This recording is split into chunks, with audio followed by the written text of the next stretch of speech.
The Pope's Final Message, a novella by P.J. Gott and Logan Light. Chapter 16, The Tablet of the Wind. After the ritual, Pamela slept without dreaming. When she awoke, the sun had not yet risen, and the air held the hush of something unfinished. Leah was already dressed, seated cross-legged on the floor, holding a small clay shard. It was under the dais, she said. I found it this morning just before you woke. Pamela sat beside her. The shard was etched with fine script, Aramaic on one side, Greek on the other. Between the lines, a small feather, pressed into the clay like a seal. Leah read aloud. He who breathes speaks twice, once in sound, once in silence. Pamela traced the lines with her finger. It's a fragment of what they call the Tablet of the Wind. I've only read rumors. Supposedly, it contained the sayings of the Nasarene High Priests. Leah smiled. Then this is one of them, a whisper carved into earth.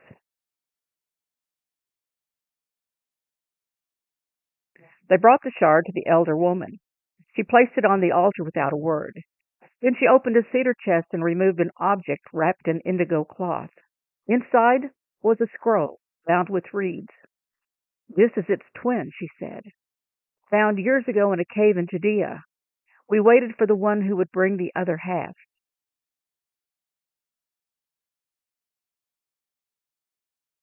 Pamela's hands trembled as she opened the scroll.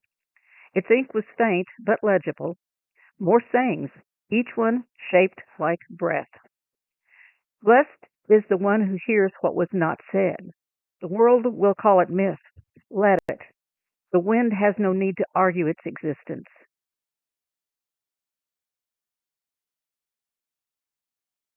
As they read, the breeze stirred in the chamber, though no doors were open.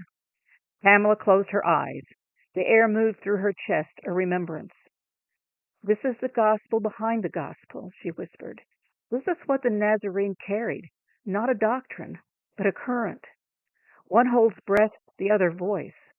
The shard is silence made solid, the stillness between breaths. The scroll is the echo.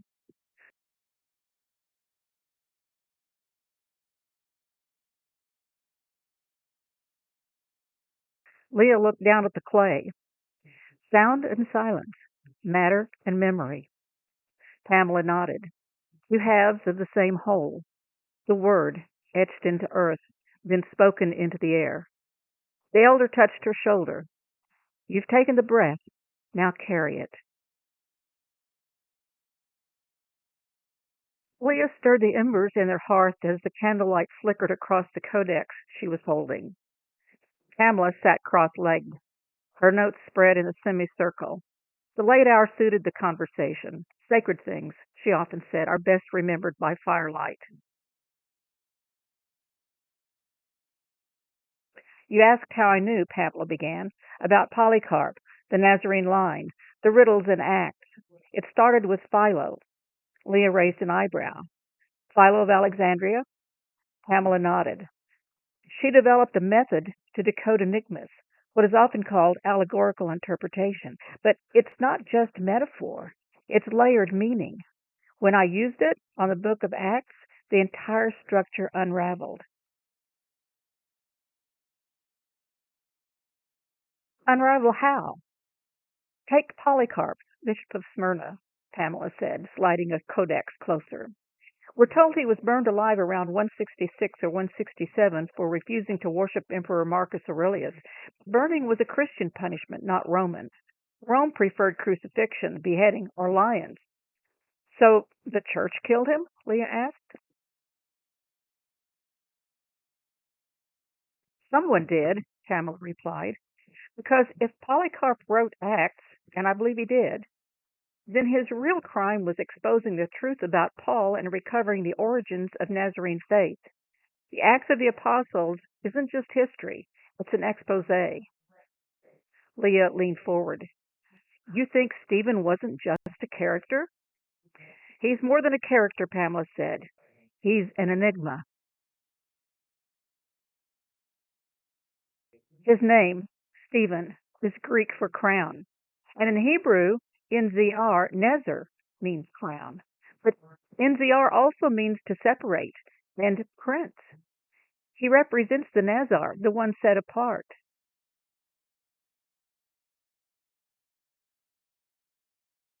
In Acts 6:1, she continued, it says the Hellenists complained against the Hebrews. The Hellenists were Hillel's Essene Nazarenes. The Hebrews were Shammai's proto-Christians. She read aloud. And the word of LHM continued to spread, and many priests became obedient to the faith. The faith wasn't Paul's Christianity. It was the Elohim, the Father-Mother. She added, Stephen is described like Jesus in John's Gospel, full of grace and power, working wonders.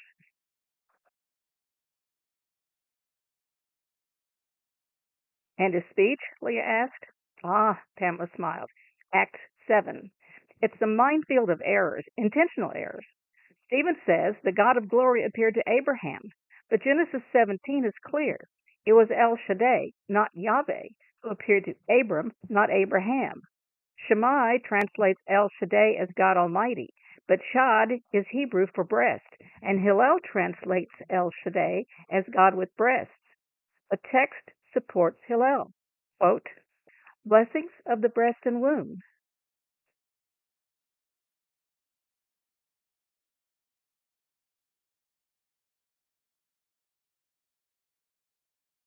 Leah blinked. Stephen was revealing that the feminine side of God was known to Abraham? Pamela nodded. And he was exposing Paul's theology as a lie. Stephen's God wasn't Yahweh. It was Elo and Elohim, the dual principle. The mother was being remembered.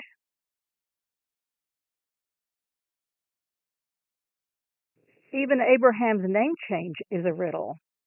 Abram, BRM, is Abram, translated Father Exalted. Abraham, BRHM, rendered Abraham, is translated Father of Compassion.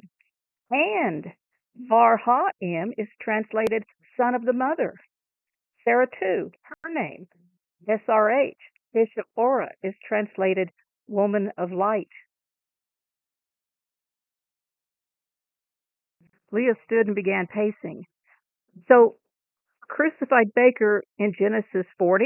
Another layer, Pamela said. That story is the only crucifixion in the Hebrew Bible. Shammai says it's literal and she died.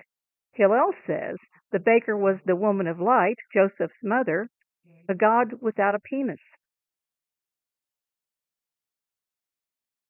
That's Addis, Leah whispered. Pamela smiled. Exactly. The myth of the castrated god reborn under a pine tree. Rome buried it in allegory, but Philo left us the key.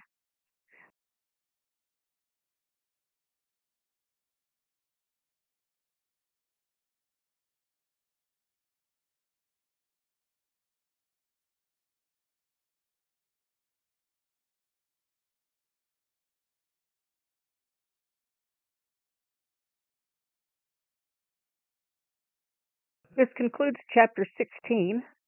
Join us next time for chapter 17, The Name That Was Buried.